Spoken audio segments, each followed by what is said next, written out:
Welcome back, welcome back. Fair use. This is entertainment purposes only.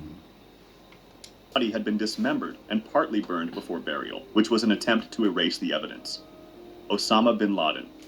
For nearly a decade after the September 11th attacks, Osama bin Laden was the world's most wanted man. To avoid detection, he kept his circle small, avoided phones and the internet, and hid with a local family in Abbottabad, Pakistan. His hiding place shocked the world when it was revealed. It was near Pakistan's main military academy. Keep in mind that officially, Pakistan was a U.S. ally in the war on terror. President Barack Obama gave the green light for a mission to capture or kill him. The operation was codenamed Neptune Spear and was directed by the CIA, with U.S. Navy SEAL Team 6 carrying out the assault. Just after 1 a.m. on May 2, 2011, helicopters carrying the SEALs lifted from Afghanistan and descended on bin Laden's compound. They stormed inside the three-story house, moving quickly from room to room. On the upper floor, bin Laden was finally cornered. One SEAL later recalled that bin Laden leaned out of a bedroom doorway. A teammate fired 2 silenced rounds into the side of his head from about 10 feet away. When the SEALs rushed in, his body was still twitching, so 2 operators fired multiple shots into his chest to make sure he was dead. Another SEAL, Robert J. O'Neill, was later named in the press as the man who fired the fatal shots, though others disputed it, saying bin Laden may already have been dying before O'Neill fired. The SEALs gathered what they could and left the compound that same night. Early reports said his body was flown to Afghanistan for identification before being buried at sea within 24 hours. In 2012, Pakistan demolished the compound to prevent it from becoming a shrine. If you want to discuss this video or suggest— We've all heard of Al-Qaeda, the group behind 9/11, the name that became synonymous with global terrorism. But what most people don't know, or don't want to believe, is that the origins of Al-Qaeda trace back to a US foreign policy decision. A time when America armed and trained the very fighters it would one day call enemies. This isn't a conspiracy theory. It's just a part of history most people were never taught. So let's go back to where it started. In 1979, the Soviet Union invaded Afghanistan. The US saw this as a major Cold War threat. They couldn't let the Soviets gain influence in Central Asia. But sending American troops wasn't an option. So instead, they used a strategy they'd used before: covert operations. Under President Jimmy Carter, and later escalated by Ronald Reagan, the US launched a classified mission called Operation Cyclone. Its goal? Arm and fund Afghan resistance fighters, known as the Mujahideen, to bleed the Soviet army dry. Over the next decade, the US funneled billions of dollars in weapons, supplies, and cash into the region. But they didn't deliver it directly to the Afghan fighters. They sent it through Pakistan's intelligence agency, the ISI, which then distributed it to various Islamist groups fighting the Soviets. And that's where the story gets complicated. The ISI favored the most hardline Islamic factions. These groups weren't just anti-Soviet, they were anti-Western, anti-modernist, and ultra-radical. But because they were effective fighters, they got the most funding, training, and weapons. At the same time, foreign fighters from across the Muslim world began pouring into Afghanistan. Many of them believed they were fighting a holy war, a jihad against godless communism. One of those foreign fighters, a young Saudi named Osama bin Laden.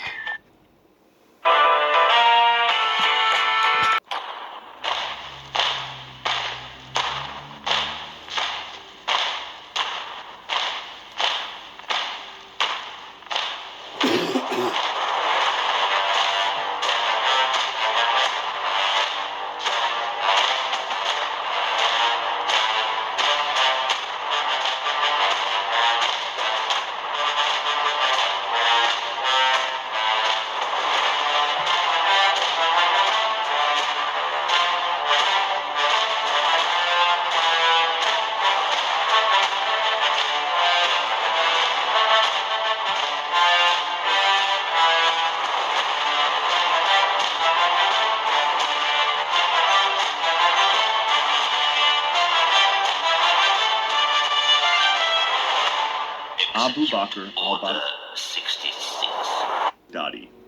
For years, Abu Bakr al-Baghdadi, the founder of ISIS, lived in fear of being caught. People close to him said he almost always had a suicide vest nearby, and sometimes even slept wearing one. He only traveled at night, wore disguises, and kept a very small group of loyal guards. They avoided using phones, so they could not be tracked. He often hid in the deserts of Syria and Iraq, crossing borders in secret by dressing up like a shepherd to avoid being recognized. However, by late 2019, his power was crumbling. Many of his closest men were dead, and intelligence just discovered he was hiding in northwest Syria. A raid was planned, but to reach the target, American units had to fly through airspace controlled by Russia and Turkey. This was one of the few instances where they all collaborated. In the night, helicopters carried U.S. Special Forces toward a small compound. They landed, and the assault began. Inside, Baghdadi tried to escape into a tunnel, but he had no way out. Military dogs chased him, and knowing he was trapped and seconds away from capture, he set off the suicide vest he was wearing. The blast killed him, and unfortunately, he had 2 children with him.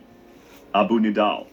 Abu Nidal, one of the world's most feared Palestinian militants, had one of the most controversial deaths, shrouded in conspiracy theories and different accounts. He was living quietly in Baghdad in the summer of 2002, and his network had carried out assassinations, hijackings, and bombings across the Middle East and Europe. However, by then, his power collapsed, and he was basically just hiding under Saddam Hussein's protection. Then, in August 2002, Iraqi intelligence officers came to his apartment to take him in. What happened next is still disputed. The official Iraqi version said that when officers arrived, Abu Nidal asked for a moment to change his clothes. He then went into his bedroom, and a gunshot followed.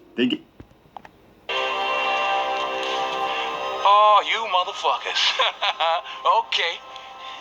All right. I'm putting cases on all you bitches. Huh? You think you can do this shit? Jay! You think you can do this to me?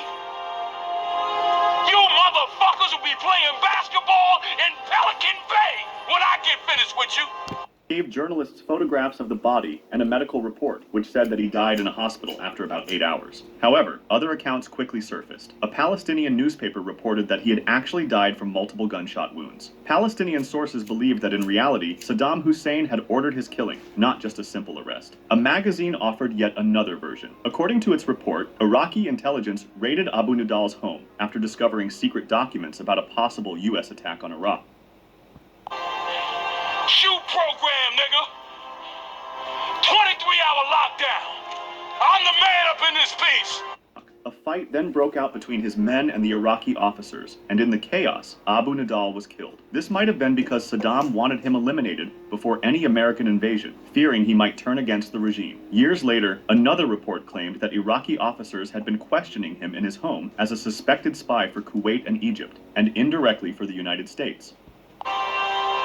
You'll never see the light of who the fuck you think you fucking with. I'm the police. I run shit here. You just live here. According to this account, the Kuwaitis had asked him to look for links between Iraq and Al-Qaeda. Ayman al-Zawahiri. For more than 2 decades, Ayman al-Zawahiri was one of the world's most wanted men. He was Osama bin Laden's deputy during the September 11 attacks and became leader of Al-Qaeda after bin Laden's death in 2011. Yeah, that's right, you better walk away. Go on, walk away, because I'm going to burn this motherfucker down. King Kong ain't got shit on me. Several times reports claimed he had been killed in airstrikes in Pakistan or Afghanistan, but each time he reappeared in new videos, keeping the hunt alive. By early 2022, though, this stopped. U.S. intelligence discovered that Zawahiri had moved into a house in Kabul's Sherpur neighborhood, one of the richest parts of the city. Then, for months, American agencies kept track of his routines, and they noticed that he had the habit of stepping onto the balcony. The information went all the way to the White House, where President Joe Biden debated for weeks before giving final approval. The decision was especially delicate, because being in a crowded city, the risk of civilian casualties was high. The weapon chosen was unusual, the R-9X Hellfire missile, nicknamed the Flying Ginsu. Unlike standard missiles, it does not explode. Instead, it kills by direct impact, and by releasing sharp metal blades designed to slice through the target without destroying the building or killing bystanders. At sunrise on July... Every day, bad ads waste your...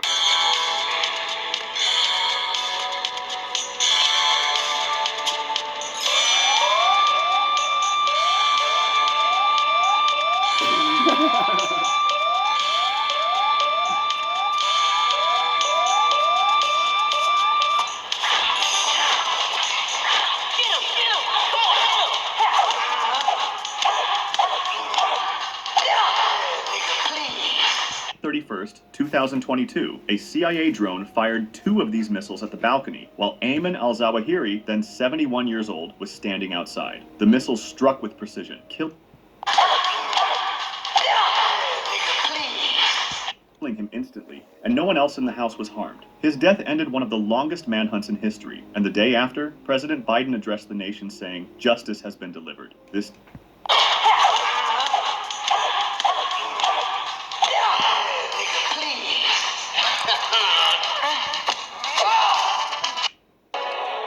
I have brought peace, freedom, justice, and security to my new empire.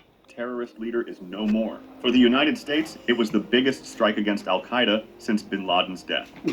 Abu Musab al-Zarqawi.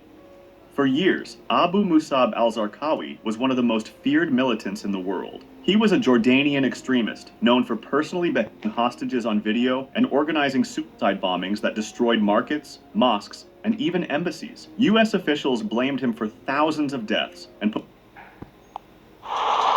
a $25 million reward on his head, making him one of the most wanted men alive. Over my head.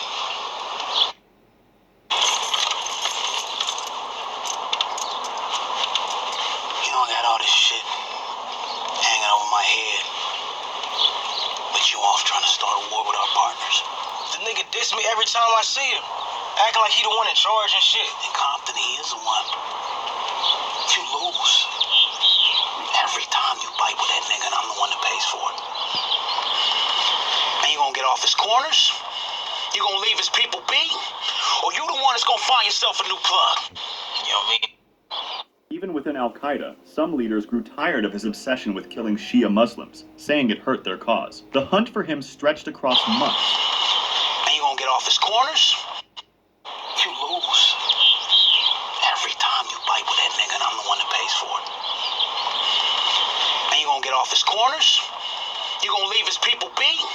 Or you the one that's gonna find yourself a new plug? You don't mean that shit? The fuck I don't. I built this shit. Me. Brick by brick. And I'll be damned if I let you tear it down just because you don't like the way another nigga talk. Suicide bombings that destroyed markets, mosques, and even embassies. U.S. officials blamed him for thousands of deaths and put a $25 million reward on his head, making him one of the most wanted men alive. Even within al-Qaeda, some leaders grew tired of his obsession with killing Shia Muslims, saying it hurt their cause. The hunt for him stretched across months until a captured member of his network gave up clues to the Jordanian authorities. They passed along the information to the U.S., which kept a close watch on a safe house near Bakuba in Iraq. When Zarqawi finally walked inside, the order was given to strike. 2 U.S. Air Force F-16 jets flew over the village and dropped 2 500-pound guided bombs on the building. The blast tore the house apart, killing most people inside instantly, but Zarqawi did not die right away. When American and Iraqi troops searched the rubble, they found him alive, badly wounded, but still conscious. Witnesses said he tried to move and even attempted to get off a stretcher before soldiers restrained him. Minutes later, though, he died. An autopsy showed a large chest wound and severe blast damage to his lungs. Doctors believed it may have taken him close to an hour to die, making it a pretty slow and painful end. Minutes later, though, he died. An autopsy showed a large chest wound and severe blast damage to his lungs. Doctors believed it may have taken him close to an hour to die. Now, if you really want to test your strength, stay right where you are. So that's what he's doing. He's trying to provoke Cell into challenging his attack. Okay, that's one explanation. How about this one? Vegeta's lost his mind and he's gonna fry us all! You're going to destroy the whole planet, Father! You've got to stop it! Drugs, let's go! Final flash! Making it a pretty slow and painful end. That brief survival time sparked rumors. An Iraqi witness claimed U.S. soldiers beat him while he lay dying, but the American military denied this, saying medics were trying to save him. Anwar al-Awlaki. Born in the United States and later moving to Yemen, Anwar al-Awlaki became one of al-Qaeda's most powerful figures. What made him most dangerous was his fluent English and his grasp of the internet, which allowed him to reach Western audiences through propaganda in ways Osama bin Laden never could. He was linked to several major attacks, and by 2010, his name was officially placed on the CIA's kill list. It was a historic and controversial decision because it made him the first U.S. citizen ever approved for targeted killing. President Barack Obama personally authorized it, even as critics argued that killing an American without a trial was illegal. For years, they tried tracking him down until they eventually found him and sent a drone to kill him. He was in a car, and the drone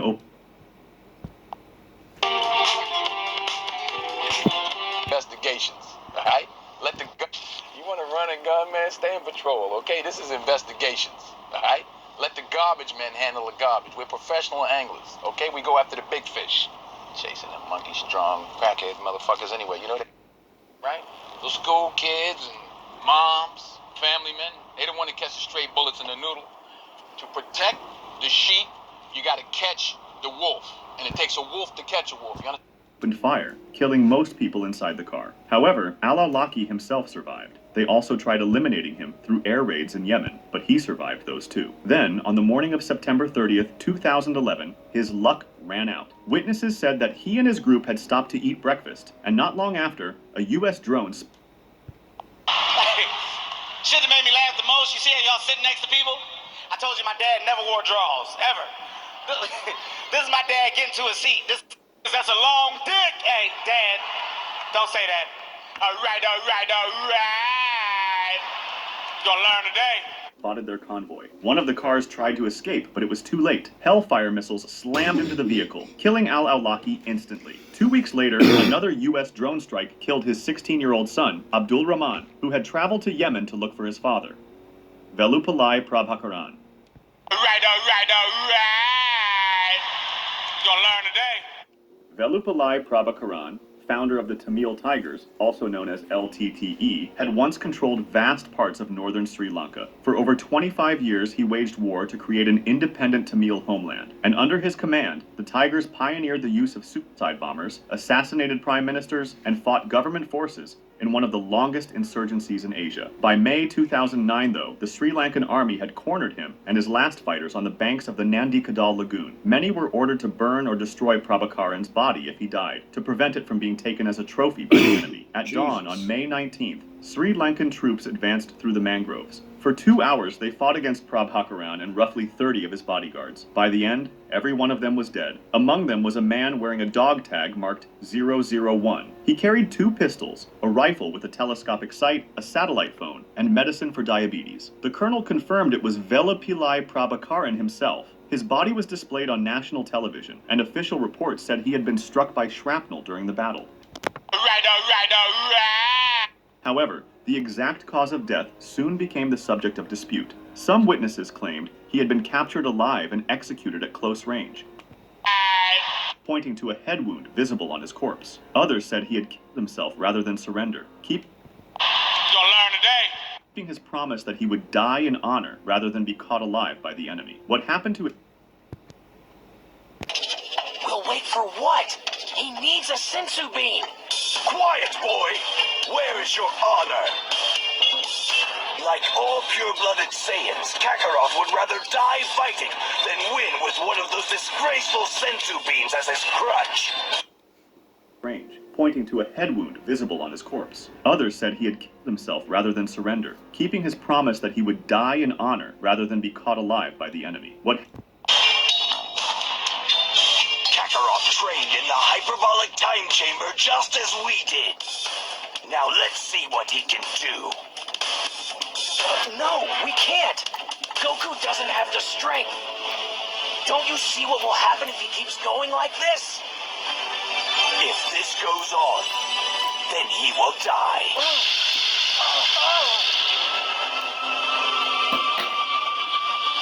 But that will be his decision. It is painfully clear at this point that no one among this group is stronger than Kakarot is. Not even myself. So he deserves to have the fight of a true warrior. And that means to the death. happened to his family added even more controversy. Reports circulated that the bodies of his wife and daughter had been found near the battlefield, though the army denied this. His 12-year-old son, Balachandran, was photographed alive in custody, sitting in a bunker, but minutes later, he was dead. This fueled accusations of execution and war crimes. Abbas al-Musawi.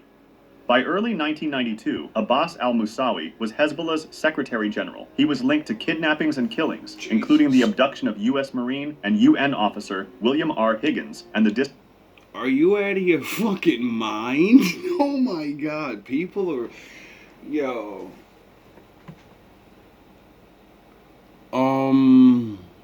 From what I'm hearing is they tried to help these people because they were fighting the Russians, you know, and it worked. And then because they have their belief systems or whatever, I don't know what's going on, but they start targeting the people that helped them win their war, you know, and you don't do that because, nigga, if I'm the one that helped you win this shit, nigga, I gotta fuck you up. Well, you crazy? Like, nigga, I ain't gotta keep giving you, I ain't gotta support you no more. You know? So, the lesson of the day for me is, make sure you understand what you believe in, and if it calls for you to destroy yourself, is that really something to believe in? You know? That's why I like my father. My father says, go in the fucking corner and mind your business. Because all of that acting like you're gonna... It's gonna be like a movie and you do all these things. Nah, this ain't no fucking movie. This is real life. 1992, Abbas al-Musawi was Hezbollah's Secretary General. He was linked to kidnappings and killings, including the abduction of U.S. Marine and UN officer William R. Higgins. That's fucking ballsy. Like, that's the most craziest thing I've ever heard in my life. Like, I've never heard that before. I'm sure it has happened more than once, but as, you know, they're descending on your fucking... You go and make you... That's like escalating shit to the highest degree now. Like, you shouldn't expect to come home at all. You just... You know, you're a dead man walking. You should just know that. You're an idiot. You're a dead man walking. And the disappearance of Israeli soldiers. You're really a dead man walking. Originally, Israeli intelligence prepared a kidnapping plan, codenamed Nighttime. The idea was to capture al-Musawi and use him in a prisoner exchange. However, when the chosen day came, he was surrounded by a large crowd, making an abduction impossible. Israel's military intelligence chief then recommended switching to a strike. Ehud Barak, chief of staff at the time, pressed Defense Minister Moshe Aarons to approve it, saying Israel would not get another chance. Aarons hesitated, but finally gave the order, and missiles were cleared to fire. On the afternoon of February 16, 1992, al-Musawi was traveling in a 3-car convoy in southern Lebanon. He was with his wife, his 5-year-old son, and bodyguards. 2 Israeli Apache helicopters were waiting near the border. Yeah, it doesn't sound good. Though the pilots had not been told exactly who the target was. When the cars came into view, the Apaches struck. Hellfire missiles hit the cars, completely obliterating them and leaving fire and wreckage across the road. A Hezbollah spokesman Got him. We fucking got him.